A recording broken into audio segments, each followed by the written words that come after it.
जय माँ काली। तो सबसे पहले आप सभी को नवरात्रि की ढेर सारी शुभकामनाएं और आशा है आप सभी माँ काली की भक्ति और पूजा पाठ को बहुत ही श्रद्धा और भाव के साथ कर रहे होंगे।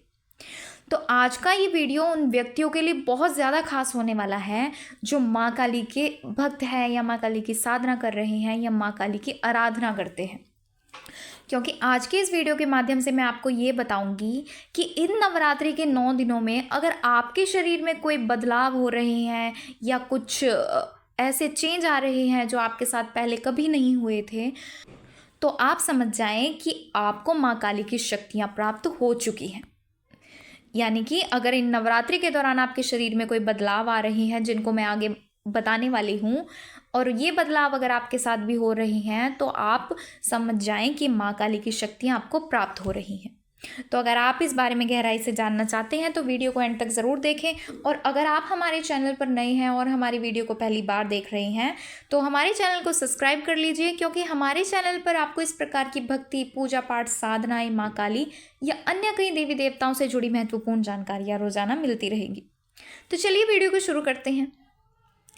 तो जब भी कोई शक्ति आपको प्राप्त होती है या देवीय शक्तियाँ आपकी ओर आकर्षित होती हैं या जो कुछ भी आपके अध्यात्म से जुड़े आपके साथ कुछ अनुभव होते हैं, तो उनका प्रभाव सीधा आपके शरीर के ऊपर पड़ता है। यानी कि शरीर के माध्यम से ही आप ये जान पाते हैं कि क्या आपको कोई शक्तियाँ प्राप्त हो भी रही हैं या नहीं। तो इसीलिए आज मैं आपको आपके शरीर से जुड़े ही ऐसे कुछ संकेत बताने वाली हूँ जिनके माध्यम से आप बहुत ही सरलता से इन सब के बारे में जान पाएंगे कि क्या आपके पास भी माँ काली की शक्ति आ चुकी है या नहीं। तो सबसे पहला संकेत ये होता है कि जब आप माँ का मंत्र जाप कर रहे होते हैं या आप ध्यान में बैठे होते हैं तो आपको सूक्ष्म जगत की चीज़ें दिखाई देने लग जाती हैं। सूक्ष्म जगत की चीज़ें यानी कि जिनको हम अपनी आँखों से नहीं देख सकते, और उन चीज़ों को देखने के लिए एक शक्ति की आवश्यकता होती है। और अगर वो शक्ति आपके शरीर में आ चुकी होती है या वो शक्ति आपके पास है तो आप बड़ी ही सरलता से उन सूक्ष्म जगत की चीज़ों को देख पाएंगे। लेकिन जिन व्यक्तियों के पास वो शक्ति नहीं होती, वो व्यक्ति कभी भी उन सूक्ष्म जगत की चीज़ों को नहीं देख पाते। तो अगर आप भी माँ का मंत्र जाप कर रहे हैं या ध्यान में बैठे हैं और आंखें बंद करने के बावजूद भी या आंखें खोलने के बावजूद भी आपको कुछ चीज़ें दिखाई देती हैं, और ज़रूरी नहीं कि आपको वो चीज़ें ऐसे ही दिखाई देंगी कि आपके आंखों के सामने हो रहा है या बिल्कुल कुछ क्लियर दिखाई दे। आपको कुछ धुंधला धुंधला दिखाई दे सकता है, या आपको कुछ, अगर किसी व्यक्ति के अंदर कुछ नेगेटिविटी है तो आपको हो सकता है आपको वो नेगेटिविटी दिखाई दे। आपको कुछ धुंधला धुंधला, कुछ ब्लैक ब्लैक दिखाई दे, या आपको आपके देवी देवता से जुड़े कुछ प्रतीक थोड़े थोड़े दिखाई देने लग जाए। जैसे अगर आप माँ काली की पूजा कर रहे हैं तो आपको माँ काली की कोई छवि दिखाई दे सकती है। तो ये था सबसे पहला संकेत कि आपको सूक्ष्म जगत की चीज़ें दिखाई देने लग जाती है जब आपके पास माँ काली की शक्ति आ चुकी होती है या माँ काली की शक्ति आपको प्राप्त हो चुकी होती है। तो इसके बाद अगला संकेत ये है कि आपको अपने कानों से आवाज़ें सुनाई देने लग जाती हैं। और जिस प्रकार से आपको सूक्ष्म जगत की चीज़ें दिखाई देती है तो उसी प्रकार से आपको सूक्ष्म जगत की आवाज़ें भी सुनाई देती हैं। और ऐसा नहीं होता कि ये सभी व्यक्तियों के साथ होता है या हर व्यक्ति के साथ ऐसा हो सकता है, ऐसा बिल्कुल भी नहीं होता। जिन व्यक्तियों पर माँ की विशेष कृपा होती है या जिन व्यक्तियों के पास माँ की शक्तियाँ आ चुकी होती हैं, ये केवल उन्हीं व्यक्तियों के साथ ऐसा होता है कि उनको सूक्ष्म जगत की आवाज़ें भी सुनाई देने लग जाती हैं। और ये आवाज़ें कुछ इस प्रकार की होती है, जैसे आपको माँ की चूड़ियों की आवाज़ आ सकती है या आपको माँ की पायलों की आवाज़ आ सकती है। इसके साथ ही आपको अपने कानों में सुनाई देने लग जाता है कि जैसे आपके सामने कोई व्यक्ति बैठा है तो आपको ऐसा लगेगा कि आपके कानों में कोई कुछ बोल रहा है, उस व्यक्ति के बारे में बता रहा है। या अगर आप माँ का मंत्र जाप कर रहे होंगे तो आपको अपने कानों में ऐसे सुनाई देगा कि आपको ऐसे पूजा करनी है, या आपको अपनी भक्ति में ये चीज़ें ऐड करनी चाहिए, या आपको ये भोग देना चाहिए। आपको ऐसा लगता रहेगा कि धीरे धीरे आपके कानों में आपको कोई कुछ बता रहा है।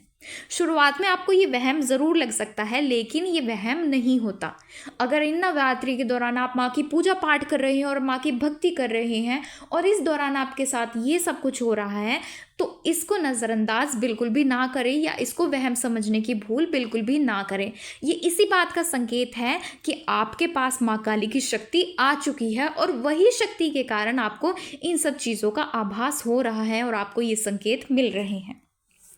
अब इसके बाद अगला संकेत ये है कि आपको आपके माथे पर दर्द होने लगेगा।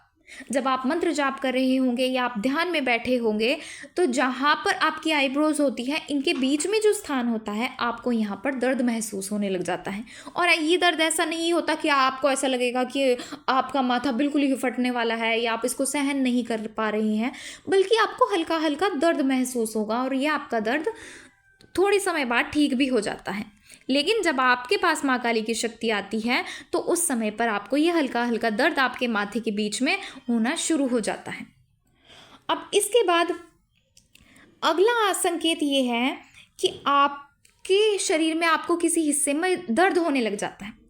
और ये दर्द आपको आपके कंधे में भी हो सकता है या आपकी कमर पे भी हो सकता है, क्योंकि जब भी कोई शक्ति आपके पास आती है तो वो शरीर में किसी एक स्थान पर आकर विराजमान हो जाती है। और जब कोई शक्ति आपके उस हिस्से पर विराजमान होती है तो आपको वहाँ पर आभास होने लग जाता है और आपको हल्का हल्का दर्द महसूस होने लग जाता है।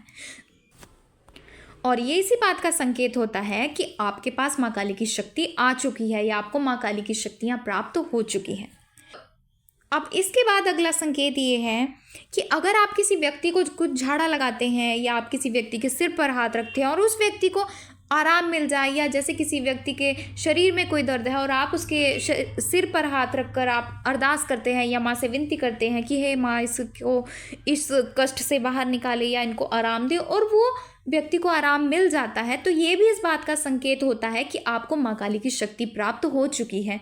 क्योंकि वो शक्ति जब आपके शरीर में आती है तो वो शक्ति का प्रभाव आपके पूरे शरीर में फैल जाता है। और जब आप किसी व्यक्ति के सिर पर हाथ रखते हैं और उसके लिए कोई प्रार्थना करते हैं, तो वो शक्तियाँ आपके उन कार्यों को करती है, आपकी विनती को भी स्वीकार करती है, आपकी अरदास को भी स्वीकार करती हैं और उस व्यक्ति के कार्यों को भी बनाती हैं। अब इसके बाद अगला संकेत ये है कि जब आप किसी व्यक्ति के लिए कुछ कहते हैं या किसी व्यक्ति को कुछ बोलते हैं, आपके मुख से निकली वाणी सत्य होने लग जाती है। यानी अगर आप किसी के बारे में कुछ अच्छा बोलते हैं और उस व्यक्ति के साथ अच्छा होने लग जाता है, या आप किसी के बारे में कुछ बुरा बोल देते हैं और चाहे आप उस व्यक्ति के बारे में बुरा बोलना नहीं चाहते थे, लेकिन आपने अनजाने में या अचानक से ऐसे ही किसी के बारे में कुछ बोल दिया, जैसे कि अभी तो नीचे गिर जाएगा, और वो व्यक्ति थोड़ी देर बाद हो सकता है वो नीचे गिर जाए, तो ये इसी बात का संकेत होता है कि आपके पास शक्तियाँ आ चुकी हैं और आपके पास माँ काली की शक्ति है कि आपने जो बोला वो आपका कार्य उस शक्ति ने किया, यानी कि आपकी वाणी सिद्ध होने लग जाती है। तो इसी कारण से ये कहा जाता है कि जब भी आप किसी देवी शक्ति की उपासना करते हैं, या आप कोई साधक हैं या भक्त हैं या आप कोई साधना कर रहे हैं, तो इस दौरान आपको बहुत सोच समझ कर बोलना चाहिए कि आप किसी व्यक्ति को क्या बोल रहे हैं। आपको बोलने से पहले सोचना चाहिए और ना ही आपको किसी के बारे में कुछ ऐसी गलत धारणाएं बनानी चाहिए या आपको कुछ गलत बोलना चाहिए। तो ये थे कुछ संकेत जिनके माध्यम से आप ये बहुत ही सरलता से जान पाएंगे कि आपके पास भी माँ काली की शक्तियाँ आ चुकी है और आपको माँ काली की शक्तियाँ प्राप्त हैं। अगर आपके साथ भी इनमें से कोई एक कार्य भी हो रहा है या आपको एक संकेत भी दिखाई दे रही हैं, तो समझ जाएं आपके ऊपर माँ की बहुत ज़्यादा कृपा है। तो आशा है आपको जानकारी पसंद आई होगी, और अगर आप हमारे चैनल पर नए हैं और हमारी वीडियो को पहली बार देख रहे हैं, तो हमारे चैनल को सब्सक्राइब करके नोटिफिकेशन बेल को ज़रूर प्रेस करें